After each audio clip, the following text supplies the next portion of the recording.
KBS 한민족 방송을 사랑해 주시는 동포 여러분, 안녕하셨습니까? 보고 싶은 얼굴, 그리운 목소리, 이소연입니다. 동포 여러분의 가을은 어디까지 와 있을까요?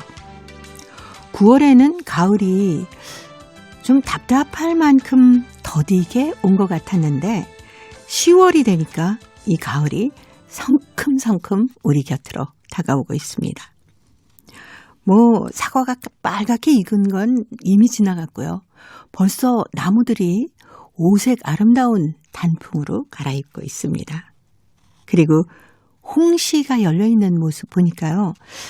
정말 언제 가을이 우리 곁에 이렇게 왔지 하는 느낌을 받게 되더라고요. 깊어가는 가을 향기처럼 우리들의 마음도 익어갔으면 좋겠습니다.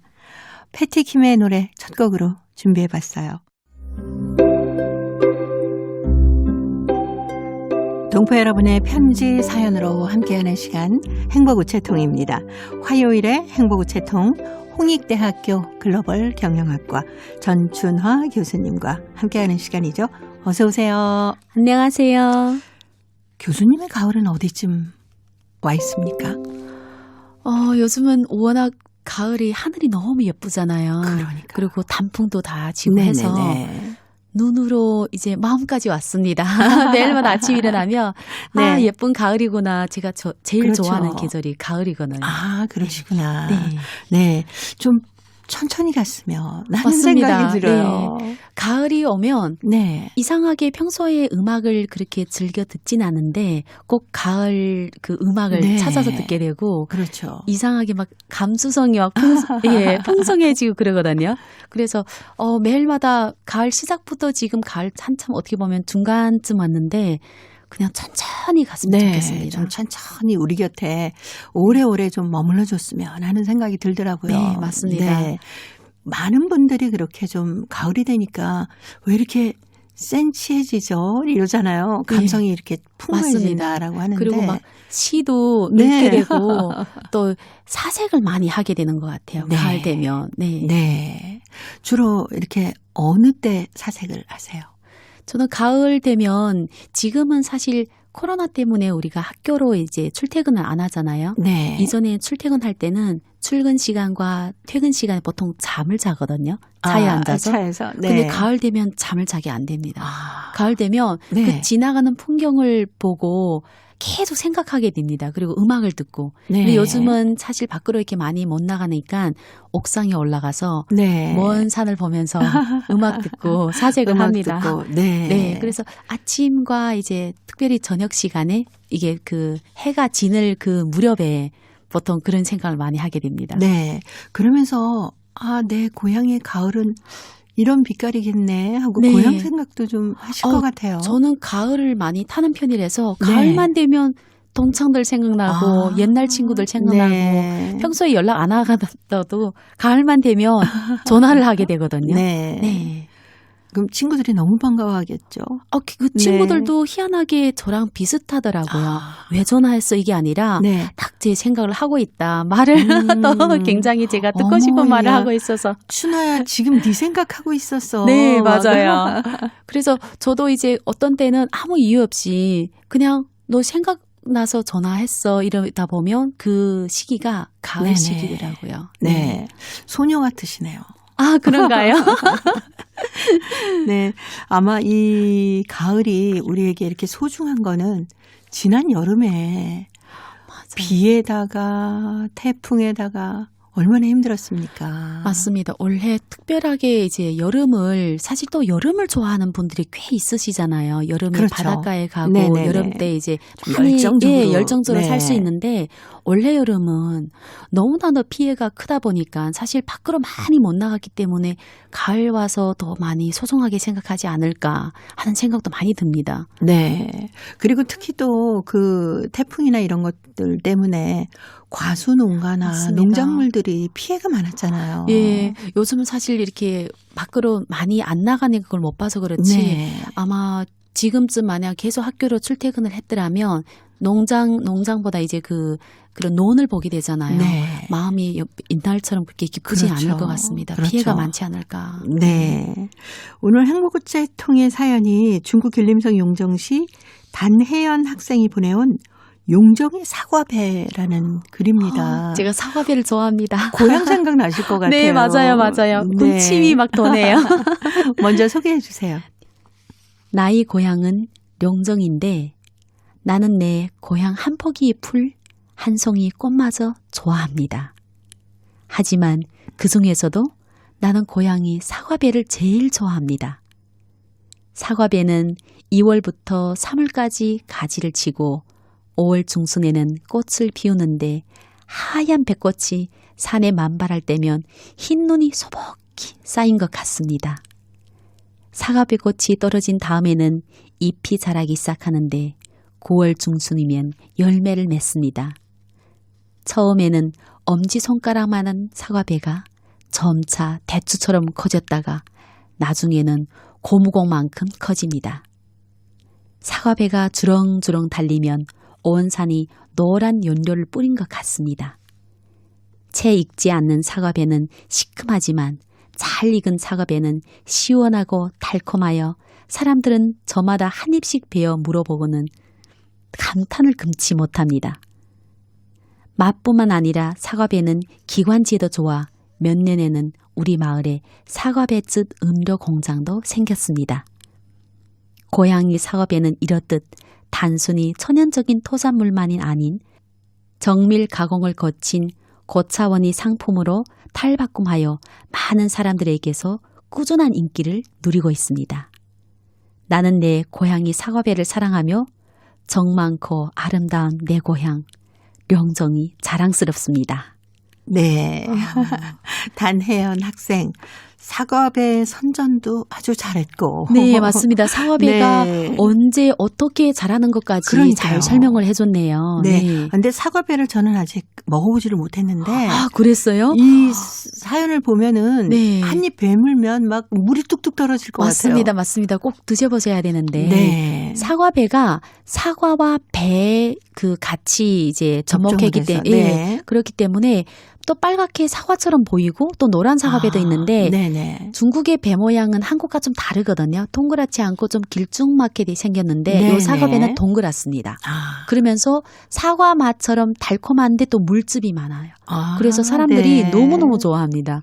그렇겠네요. 저도 이제 연길에 있을 때는 9월 말쯤 10월 때면 저희는 학교에서 단체로 2박스씩 주거든요. 네. 다른 거는 많이 주면 제가 막 나눠주는데 이거는 네네네.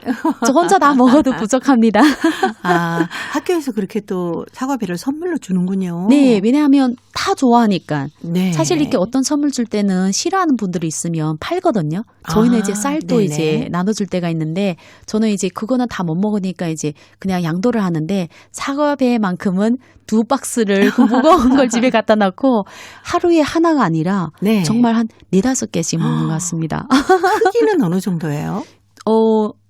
주먹만한 크기. 그러니까 아, 어른들이 주먹. 예, 주먹만 크기인데 이것도 등급이 있습니다. 네. 그 등급이 좋을수록 모양이 곱고 이제 그렇겠죠. 큰 편이죠. 네. 근데 한국의 배 정도로 그렇게 크지는 않고요. 네. 이제 사과 한국의 정도. 사과? 예, 근데 사과보다 아. 더 동그랗고. 네. 그래서 그 사과배 나올 철 되면 시장 가면 다 사과배밖에 안 보이는 것 같아요. 그렇겠네요. 네. 아니 어느 분이 다녀오셨는데 그 사과배 꽃이 쫙 피어 있을 때 보니까 맞아요. 과수원 자체가 어마어마하게 커서 맞습니다. 끝이 안 보였었다. 네. 막 이런 얘기를 하시더라고요. 너무 부럽더라니까요. 그러니까 사과배 이게 한 게 그냥 농수산물 아니라 사과배 물 이게 질 이제 어디 꽃필 진행되면 네네. 많은 사람들이 사실 사과배를 그냥 구경하러 가는 분들도 계시고 아, 네. 또 이제 령정이라는 이 지역이 사과배 고장입니다. 이미 네. 벌써 역사가 거의 80년 이렇게 되어 있어가지고 네. 령정뿐만 아니라 다른 지역에서도 이제 재배하지만 령정에서 나오는 사과배가 최고로 이제 인정을 받고 있는 거죠. 그렇군요. 네.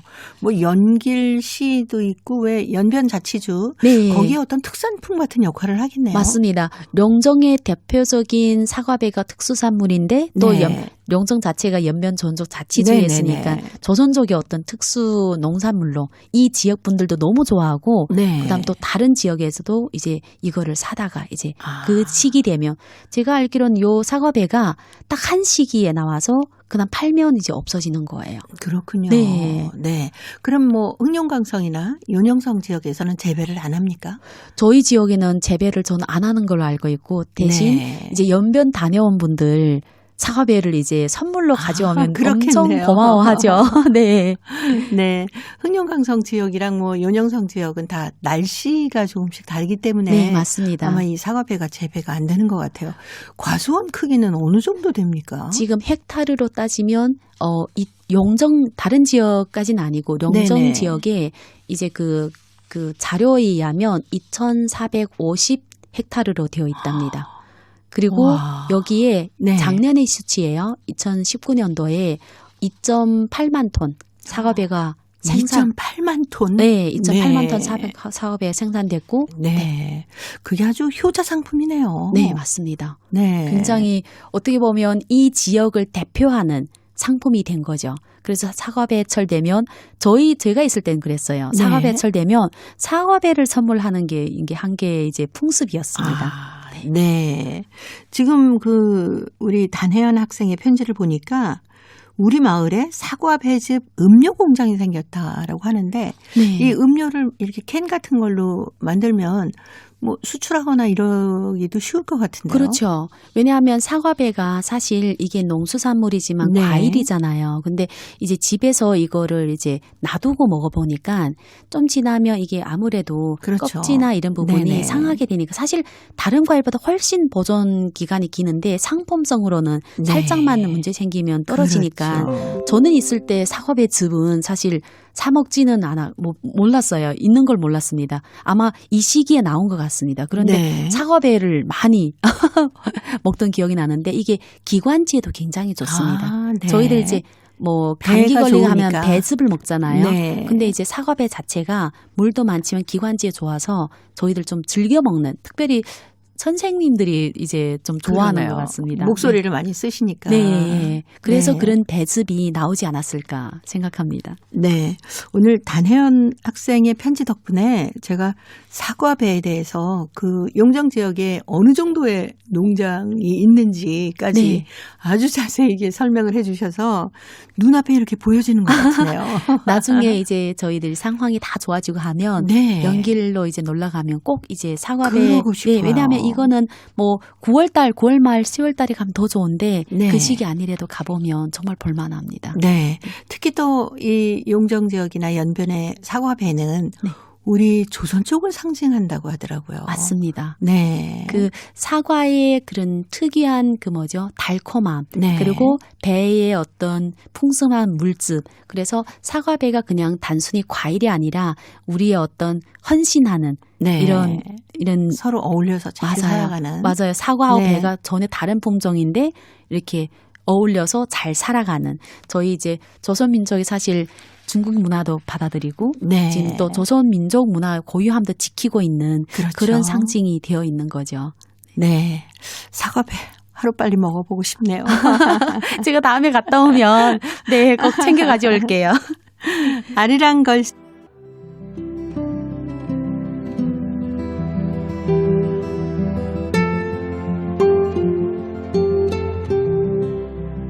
동포 여러분의 따뜻한 사연으로 아름다운 추억을 만들어 드립니다.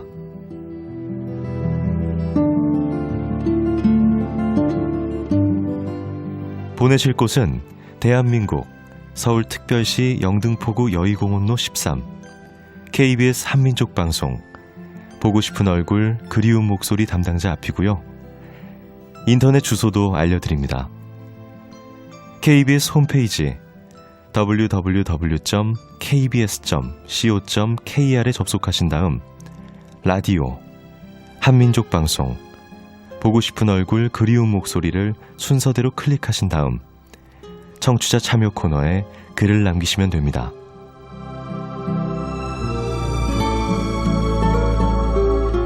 정다운 이야기와 아름다운 음악이 있는 보고 싶은 얼굴 그리운 목소리 동포 여러분과 늘 함께하겠습니다. 행복우체통의 화요일의 편지 손님, 홍익대학교 글로벌 경영학과 전춘하 교수입니다. 자, 이번 사연은 중국 길림성 안도현의 박명금 씨가 보내오셨습니다. 자식 사랑이라는 글인데요. 제가 소개해드리겠습니다. 며칠 전에 친구들 모임 때 어느 친구가 먼저 일어나며 이렇게 말했다. 아들애가 퇴근하는데 집에 가서 밥상 차려야 돼. 한참 재미나게 술 마시며 놀 때 그 누가 먼저 일어나면 흥이 깨지는 법이다. 모두들 한마디씩 했다. 그러나 그 친구는 자기가 차려야 시름을 놓는다면서 기억 후 떠나갔다. 경숙이라 부르는 그 친구는 30살 되는 아들을 아직도 유치원 애처럼 생각하고 있다. 옷은 물론 양말까지 다 챙겨주고 때식어기면 이미 해놓은 밥도 자기가 떠주기까지 한단다. 그것이 습관이 되었는지 아들은 집에 와서 엄마가 안 보이면은 곧 찾으면서 빨리 밥상을 차리라고 한단다. 자기 딴에는 아들을 깊이 사랑하는 것으로 생각하지만 그러나 해치는 것이 아닐까?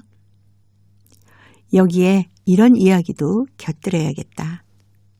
어느 부부 모임에서 한 남자가 다가를 먹고 싶다고 아내에게 껍질을 까달라고 해서 곁사람들이 웃었다고 한다. 왜 직접 까먹지 않고 아내를 시키냐고 했더니 아내가 이렇게 말했다. 시어머님이 하나뿐인 아들이라고 너무 아껴서 아무것도 못하게 하면서 크다가 절 만나서도 못하게 했어요. 그것이 습관이 돼서 평생 아예 아무것도 안 하려고 해요. 또 어느 한 남편은 결혼해서부터 밥 한 번 안 하다가 어느 날 아내가 허리를 상해서 밥을 하라고 하니까 물을 어느 정도 넣으면 될지 몰라 전기 가마를 들고 누워있는 방에까지 아내의 도움을 받았다고 한다. 그래서 아내는 남편을 집에 혼자 두면은 굶는다면서 어떤 모임에 가나 남편의 음식을 다 준비해 놓고 간다고 한다. 세상 어느 부모치고 자기 자식이 아깝지 않으랴. 그러나 훌륭한 자식을 만들려면은 어릴 때부터 자립하도록 가르쳐야 한다.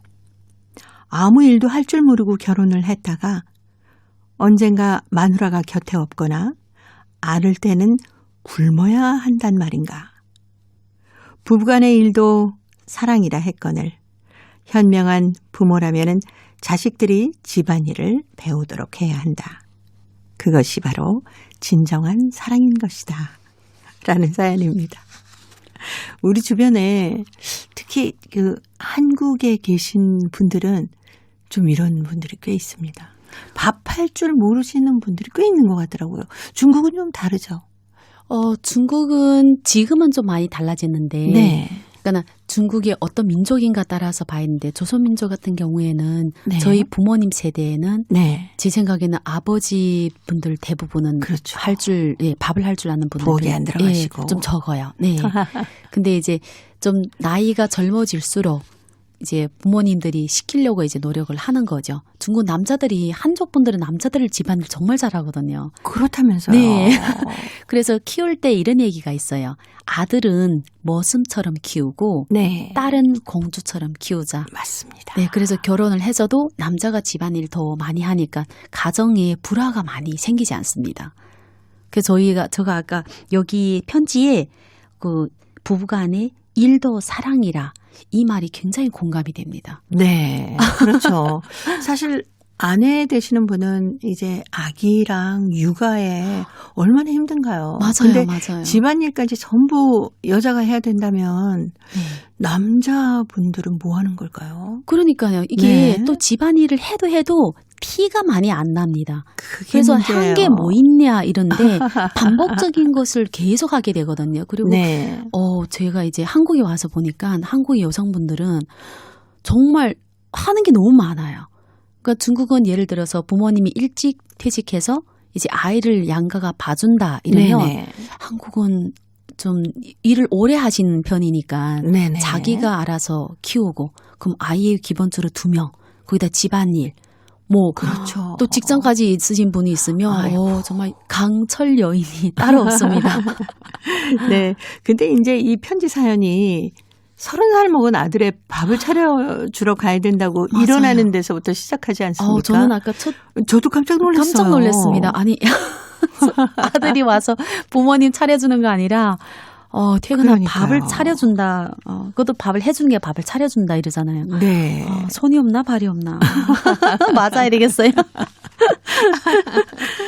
아니, 어렸을 때라면은 또 몰라요. 어렸을 때 한 초등학교, 소학교까지는 거의 부모님들이 이제 옆에서 봐주셔야죠. 맞습니다. 어떤 부엌에서 뭘 하고 그럴 때 위험할 수 있으니까.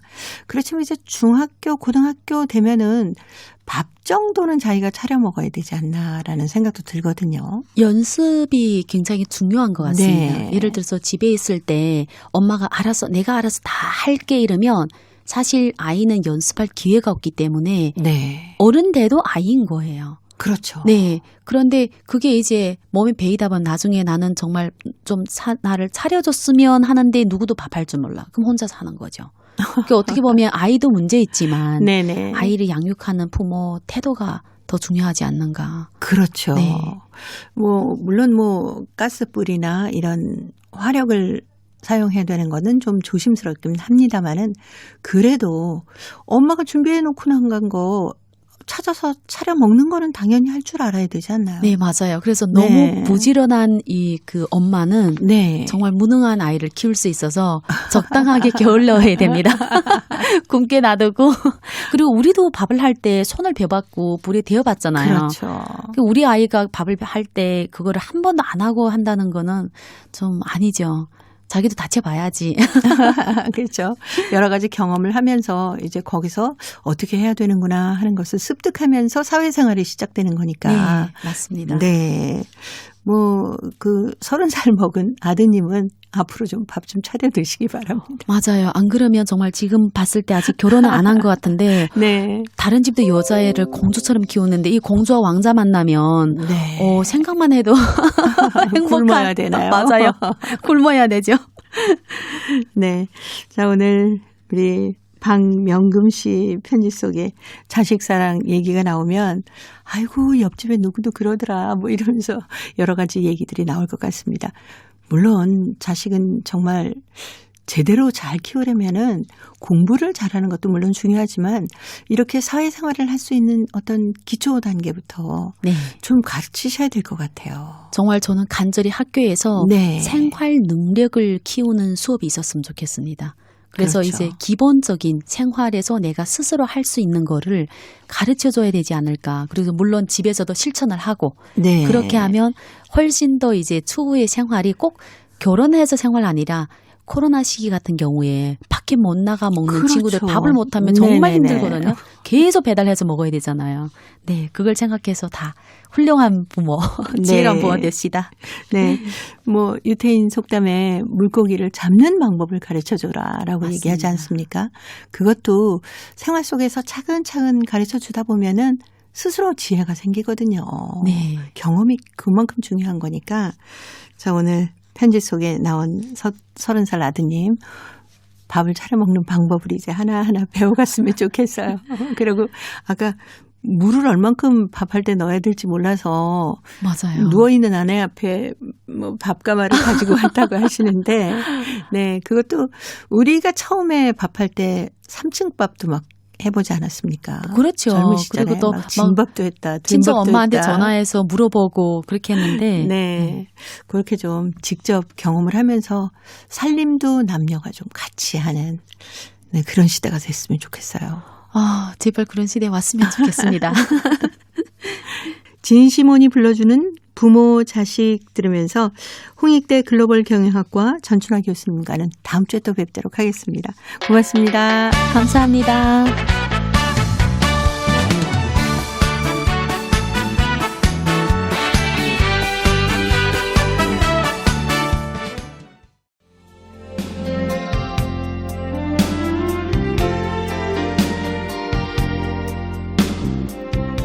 KBS 한민족 방송은 7천만 온결어의 꿈을 담습니다. 지구촌 곳곳으로 뻗어나간 한민족의 중심 채널 KBS 한민족 방송은 더 나은 미래를 위한 초석이 되고자 합니다.